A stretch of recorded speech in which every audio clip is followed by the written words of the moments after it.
Assalamu alaikum, my YouTube family. I am Dr. Ikra, and in this video we discuss about diabetes mellitus. You have to like and subscribe my channel. What are you waiting for? Like it and subscribe it. What is diabetes mellitus? Diabetes mellitus is an endocrine disorder. It is a chronic condition characterized by hyperglycemia and due to impaired insulin secretion with or without insulin resistance. Blood sugar classification हम identify कैसे करेंगे एक healthy person है या diabetic person. इसके लिए हम लोग फॉलो करेंगे blood sugar classification table. Blood sugar classification further classify करती है 3 क्लासेस में, normal range, pre diabetic and diabetic. Normal range of further classify करती है 2 ग्रुप्स में, normal range of healthy person, normal range of diabetic patient. Normal range of diabetic patient का मतलब है कि ऐसे पेशेंट जिन्हें डायबिटीज हो चुकी है तो उनकी नॉर्मल रेंज क्या होगी। ब्लड शुगर लेवल हम लोग चेक करेंगे फास्टिंग कंडीशन में और देखेंगे कि उसकी रेंज कौन सी क्लास के अंडर फॉल करी है, लाइक नॉर्मल में आ रही है, प्री डायबिटीज या डायबिटीज में। इसी तरह पोस्ट मील ब्लड शुगर लेवल चेक करेंगे और उसकी रेंज देखेंगे कौन सी क्लास में फॉलो करी है, लाइक नॉर्मल में आ रही है, प्री डायबिटीज या डायबिटीज में। सेकेंड टेबल है एडीए रिकमेंडेशन HbA1c की वैल्यूज, जो कि एक हेल्दी पर्सन और डायबिटिक पेशेंट की है। Classification of diabetes: Type 1 diabetes, Type 2 diabetes, Gestational diabetes, Others. Others के अंडर आती है non typical diabetes like LADA Moody, genetic induced diabetes, drug induced diabetes. Classification by ADA. At the end of the video, I will tell you what is ADA. So you have to watch my video till end. ये classes हैं और ये classes के under जो drugs आती हैं। सबसे important बात यह है कि सल्फोनाइलयूरेज की 2 जनरेशन है। फर्स्ट जनरेशन में आती है क्लोरोप्रोपामाइड और सेकंड जनरेशन में आते हैं गिब्जाइड, ग्लाइमराइड एंड ग्लाइबुराइड। इंसुलिन सेक्रेटोगॉग्स, सल्फोनाइलयूरेज एंड मैग्लिटिनाइड और इंसुलिन सेक्रेटोगॉग्स। इंसुलिन सेंसिटाइजर, बिगोनॉइड एंड TZDs और इंसुलिन सेंसिटाइजर। सल्फोनाइलयूरेज, सल्फोनाइलयूरेज को इंसुलिन सेक्रेटोगॉग्स भी कहते हैं। क्यों? क्योंकि ये पैंक्रियाज के बीटा सेल से इंसुलिन की सिक्रीशन को प्रमोट करते हैं। इन ड्रग्स को बिफोर मील लेना चाहिए। सेकेंड जनरेशन ड्रग्स की जो डोजेज है वो कम होती है as compare to first generation drugs. Mechanism, pancreatic beta cell है, सल्फोनाइलयूरेज ड्रग्स जो है वो आगे बाइंड करती है SUR1 रिसेप्टर के साथ, जिसकी वजह से वो ब्लॉक कर देती है ATP एक्टिवेटेड पोटेशियम चैनल को। पोटेशियम के इफ्लक्स नहीं होता, डिपोलराइजेशन हो जाती है, कैल्शियम चैनल ओपन होता है और कैल्शियम का इन्फ्लक्स हो जाता है, जिसकी वजह से कैल्शियम की कंसंट्रेशन ज्यादा हो जाती है बीटा सेल में और इंसुलिन रिलीज स्टार्ट हो जाती है। Pharmacokinetics, these drugs given orally, metabolized by liver, excreted in the urine and feces. Duration of action is from 12 to 24 hour. ग्लाइब्राइड जो है वो प्लेसेंटा क्लास नहीं करती, जिसकी वजह से इसको इंसुलिन के अल्टरनेटिव दिया जा सकता है during pregnancy. Adverse effect: weight gain, hyperinsulinaemia, hypoglycaemia. Renal impaired patient में ग्लाइब्राइड नहीं देते। ड्रग इंटरैक्शन: ऐसी ड्रग्स जो कि सल्फोनाइलयूरेज के इफेक्ट को कम करती हैं वो हैं कॉर्टिकोस्टेरॉइड्स, डायूरेटिक्स, नायासिन और सिम्पैथोमिमेटिक्स। ऐसी ड्रग्स जो कि सल्फोनाइलयूरेज के इफेक्ट को इन्हांस करती हैं और हाइपोग्लाइसीमिया कॉज करती हैं वो है azole antifungal, beta blocker, clarithromycin, monoamine oxidase inhibitors, probenecid and sulfonamide. Guanides, metformin को ग्लूकोफेज भी कहते हैं। ADA recommend metformin as an initial drug of choice for type 2 diabetes treatment. They are also known as insulin sensitizer. क्यों? क्योंकि ये insulin की resistance को कम करते हैं और इम्प्रूव करते हैं इंसुलिन सेंसिटिविटी पेरिफेरल टिश्यूज में। मैकेनिज्म: मेटफॉर्मिन इंटेस्टाइन में इन्हांस करती है एनारोबिक ग्लूकोज मेटाबॉलिज्म को, लिवर में रिड्यूस करती है ग्लूकोनियोजेनेसिस को, रिड्यूस करती है ग्लाइकोजिनोलाइसिस को, रिड्यूस करती है फैटी एसिड ऑक्सीडेशन को। मसल्स में इन्हांस करती है इंसुलिन मेडिएटेड ग्लूकोज अपटेक को, इन्हांस करती है ग्लाइकोजेनेसिस को और रिड्यूस करती है फैटी एसिड ऑक्सीडेशन को, जिसकी वजह से हाइपरग्लाइसीमिया फैक्टर रिड्यूस होता है। Pharmacokinetics. Metformin is well absorbed orally, excretion via urine.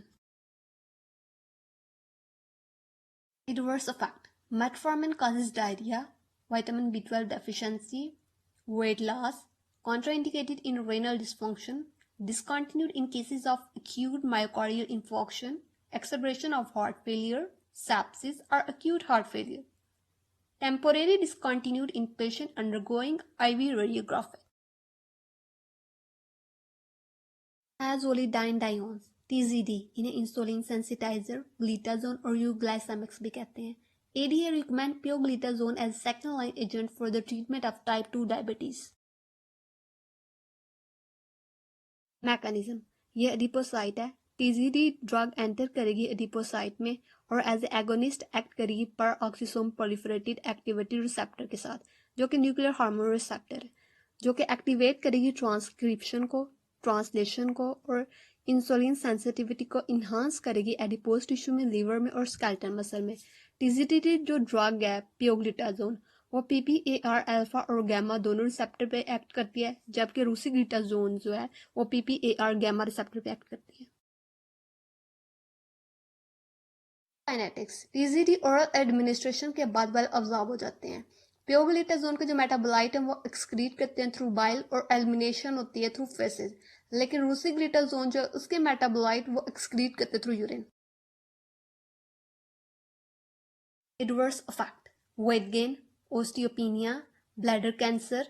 रोसिग्लिप्टाजोन जो है वो काज करती है risk of myocardial infarction. Alpha glucosidase inhibitors, alpha glucosidase inhibitors को हमेशा first bite of a meal के साथ लेना चाहिए ताकि आफ्टर मील जो है वो ब्लड शुगर लेवल इनहांस ना हो। मैकेनिज्म, इंटेस्टाइनल वॉल का विलस का ये ब्रश बॉर्डर है। नॉर्मली क्या होता है, अल्फा ग्लूकोसाइटेज एक एंजाइम है जो कि कार्बोहाइड्रेट की ब्रेकडाउन करता है ग्लूकोज में और अदर शुगर में, जो कि अब्जॉर्ब करती हैं और ब्लड शुगर लेवल को इन्हांस कर देती हैं। अल्फा ग्लूकोसाइटेज इनहिबिटर्स ड्रग जो है वो रिवर्सिबली इनहिबिट करते हैं अल्फा ग्लूकोसाइडेज एंजाइम को, जिसकी वजह से कार्बोहाइड्रेट की ब्रेकडाउन नहीं होती और ब्लड शुगर लेवल इन्हांस नहीं होता। फार्माकोकाइनेटिक्स, ए कार्बोज जो है वो पोरली अब्जॉर्ब होता है, मेटाबोलाइज करता है इंटेस्टाइनल बैक्टीरिया से। इसके मेटाबोलाइट्स जो हैं वो एक्सक्रीट करते हैं थ्रू यूरिन, लेकिन जो मिग्लोटोल है वो वेल अब्जॉर्ब करता है, उसका सिस्टमिक इफेक्ट नहीं होता और ये एक्सक्रीट करता है through kidney. Adverse effect, flatulence, diarrhoea, abdominal cramping, patient don't use if suffering with bowel disease, chronic ulceration or intestinal obstruction. DPP4 inhibitors, dipeptidyl peptidase 4 inhibitors, how to improve glycosylated hemoglobin without causing hypoglycemia. Mechanism, DPP4 enzymes जो हैं वो inactivate करती हैं GLP-1 इंक्रीटिन hormone को, लेकिन जो DPP4 inhibitors drug हैं वो ब्लॉक करती हैं DPP4 एंजाइम को और GLP-1 एक्टिवेट रहता है और स्टिमुलेट करता है इंसुलिन सिक्रीशन को और सप्रेस करता है ग्लूकागोन सिक्रीशन को।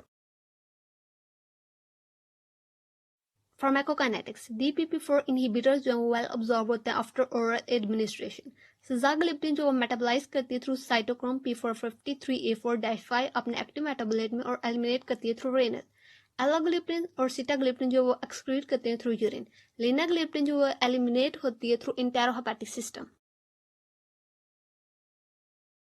Effect, nasopharyngitis, headache, pancreatitis. GLT2 inhibitors, sodium glucose co-transporter 2 inhibitors are hypoglycemic agents. Mechanism, ये ट्यूबुलर ल्यूमन है, ये ब्लड है। नॉर्मली SGLT2 जो है वो फिल्टर्ड ग्लूकोज की रीअब्सॉर्प्शन कराती है ल्यूमन ऑफ द किडनी में, लेकिन जो SGLT2 इनहिबिटर ड्रग्स हैं वो इनहिबिट कर देती हैं SGLT2 को, जिसकी वजह से ग्लूकोज की रीअब्सॉर्प्शन नहीं होती और ग्लूकोज की एक्सक्रीशन ज्यादा हो जाती है और ब्लड शुगर लेवल कम हो जाता है।